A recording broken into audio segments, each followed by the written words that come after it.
임무는 이착륙 훈련, 즉 터치앤고 중에 발생했습니다. 탑승자는 조종사 2명, 전술 승무원 2명, 총 4명이고요. 사고 경과는 P3CK 해상 초기가 이륙 6분 후 우선회 중 기체가 급격히 기울며 수직에 가까운 자세로 추락했습니다.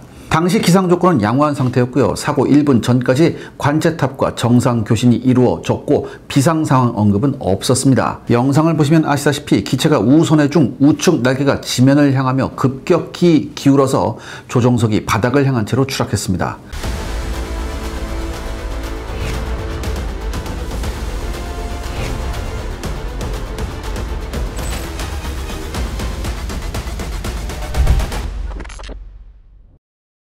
시청자분 안녕하십니까? 긴급 이슈 점검으로 돌아왔습니다. 우리 해군 항공기가 추락했다고 하는데요. 네, 지난 5월 29일 오후 1시 49분경 경북 포항시 남구 동해면 신정리 인근에서 우리 해군의 P3CK 해상 초계기가 훈련 중 추락해서 탑승자 4명 전원이 순직하는 정말 안타까운 사고가 발생했습니다. 해군 당국은 지금 조사를 진행 중에 있는데요. 요즘 들어 유독 항공사고가 잦습니다. 작년 연말 무안공항 사고부터 올해 공군 전폭기 오폭 그리고 이번 사고까지. 그래서 오늘 샤레 군사연구소는요, 이번 사고의 개요를 자세히 알아보고 사고 원인에 대한 얘기를 한번 해보겠습니다.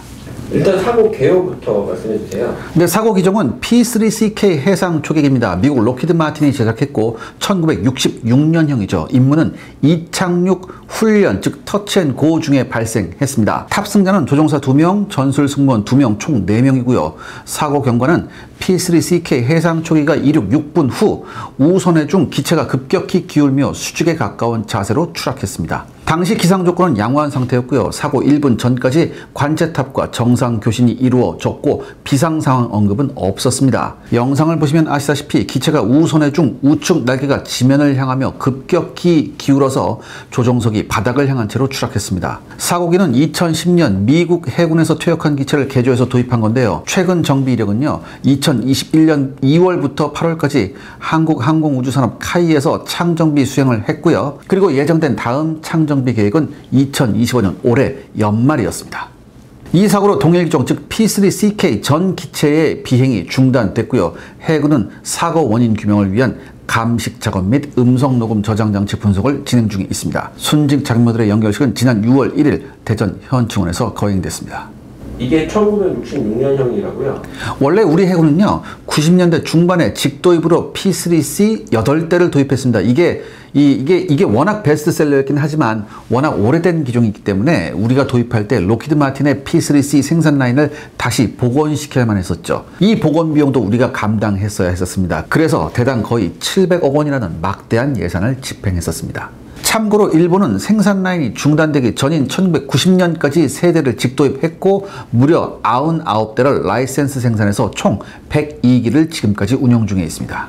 그런데요, 이 8대 가지고는 우리 해역에 대한 대잠 초계가 턱없이 모자랐습니다. 3면이 바다인 우리 실정에 임무 수행과 정비 그리고 훈련까지 하려면 거의 50여 대가량이 있어야 원활히 돌아갈 수 있다고 하네요.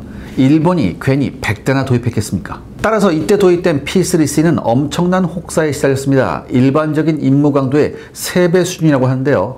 기체의 혹사도가 너무 심해 여러 가지 문제가 발생하기도 했었죠. 따라서 2005년 중고 P3기를 도입해서 오버를 한 다음에 임무에 투입하기로 했는데요. 이때 결정된 것이 8기였습니다.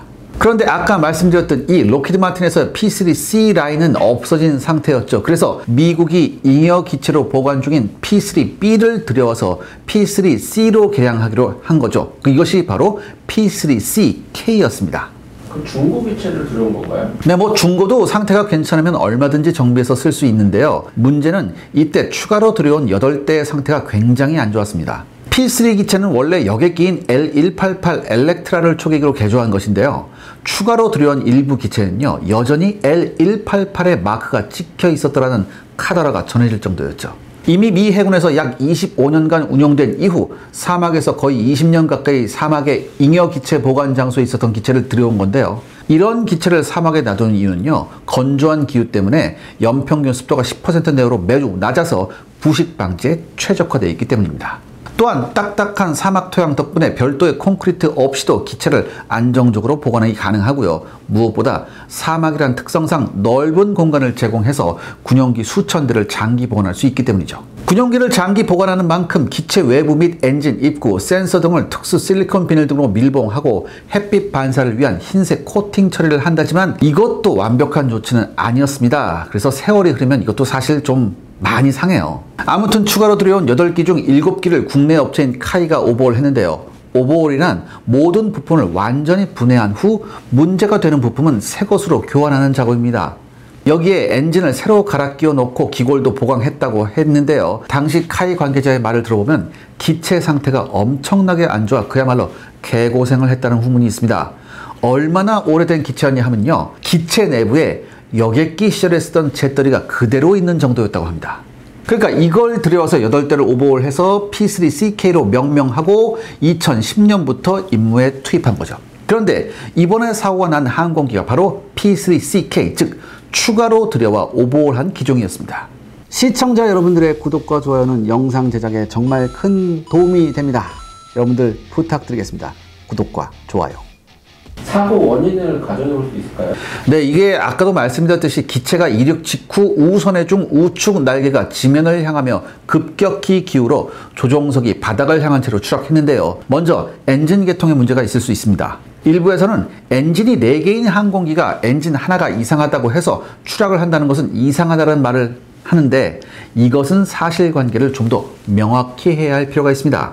모든 항공기는 이륙 순간에 그 항공기가 가진 최고 출력으로 이륙해야 합니다. 즉 사고기인 P3CK는 이륙 시 탑재된 4개의 엔진 모두 최고 출력을 내야 하는데요. 항공 전문가에 의하면 이 중에서 엔진에 하나라도 이상이 생기면 급격히 밸런스가 무너지며 추락을 할 수 있다고 합니다.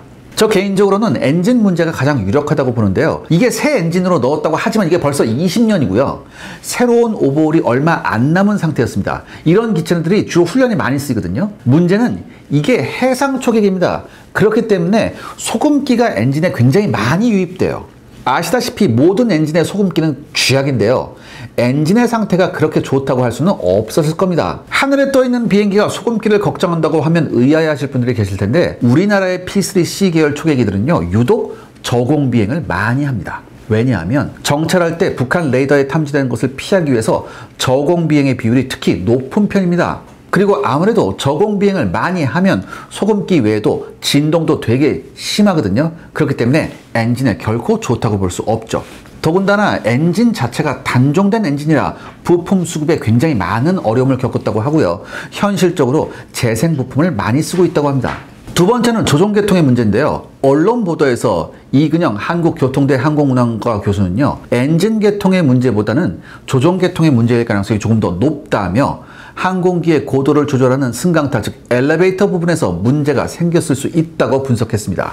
고승일 신라대 항공운항과 교수도 조종 개통에서 케이블 연결이 끊어졌거나 오작동한 것으로 보인다며 뒤집어지며 추락한 것을 고려할 때 조종 개통의 문제일 가능성이 더 크다고 평가했습니다. 현장을 목격한 주민들에 의하면요. 자동차가 오작동할 때처럼 이상한 굉음이 나면서 갑자기 추락했다고 했고요. 비행기가 한두 바퀴 돌다가 순식간에 고도를 낮추며 휘청휘청하면서 추락했다는 등 비정상적 추락 상황을 목격한 바 있습니다.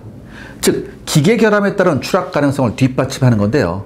이 역시 제 생각엔 재생 부품 문제가 연관되었을 가능성이 높다고 봅니다. 마지막으로 연료 개통 문제인데요. 연료 공급에 이상이 있었을 가능성도 있습니다. 이러면 당연히 엔진이 멈추면서 밸런스가 붕괴되고 추락으로 이어질 수 있다고 하네요. 일단은 기체 결함에 무게가 실리지만 해군은 조류 충돌이나 난기류 등 외력에 의해 초계기가 추락했을 가능성도 배제하지 않고 있다고 합니다. 사고 이유가 더 큰 문제인데요. 일단 모든 P3CK 계열의 항공기가 전면 비행 금지됐습니다. 우리나라 대전망에 큰 구멍이 생긴 상태죠. 현재로서는 남은 처음에 들어왔던 P3C 8대하고 6기의 P8로 해상 초계를 모두 감당해야 하는 실정입니다. 사실 근데 이게 말이 안 되는 게 이 P8 같은 경우는 아직 완벽하게 전력화가 안 된 상태거든요. 따라서 아마도 모든 가용한 해군 함정이 동원돼 대잠 초계 임무를 수행해야 할 듯합니다. 하루빨리 사고 원인이 규명돼서 P3CK 계열 항공기의 안전이 확보된 후 임무에 투입되어야 하는데요. 이게 미국 기체잖아요. 그래서 미국에서 전문기술자가 와서 조사를 해야 합니다. 아마도 최소 1주일에서 2주일은 걸릴 듯 합니다. 그리고 이 사고로 2025 마덱스 역시 초상집 분위기였다고 합니다. 아무튼 이를 계기로 우리 해군 초계기 전력이 일신되어야 한다고 저는 보는데요. 무엇보다 우리 손으로 만든 해상 초계기가 필요할 수도 있습니다. 일단 여기에 대한 로드맵은 이미 나와 있는 상태인데요. 국내 항공기 제작업체인 카이는 2021년 국산 전술 수송기 개발 사업을 제안했는데 바로 이게 MCX죠. MCX는 쌍발 제트 엔진의 항공기로 전장 40.3m, 전고 13.5m, 전폭 41.1m의 대형 항공기입니다. 엔진 추력은 3만 파운드 이상의 터보판 엔진 2기를 갖추고 있고요. 최대 속도가 마하 0.75, 최대 이륙 중량이 92톤, 최대 탑재 중량은 30톤, 항속거리 7,000km 이상의 스펙을 가지고 있습니다. 특히 MCX는 단순 수송기가 아니라 로드맵에서 보신 바와 같이 공중급유기, 해상초계기, 조기경보통제기, 전자전기, 정찰기, UAV 캐리어, 그리고 통신중계기 및 지휘통제기 등 다양한 파생형을 제시하고 있습니다. 또한 2023년 1월 15일 카이는 아랍에미리트와 중장기 협력 강화 일환으로 다목적 수송기 국제공동개발센터 운영 협력에 관한 협력 범위, 방법 등의 내용을 담은 다목적 수송기 국제공동개발 MOU를 체결하기도 했습니다. 그러니까 잘만 하면 스폰서가 붙을 가능성이 있다는 얘기죠.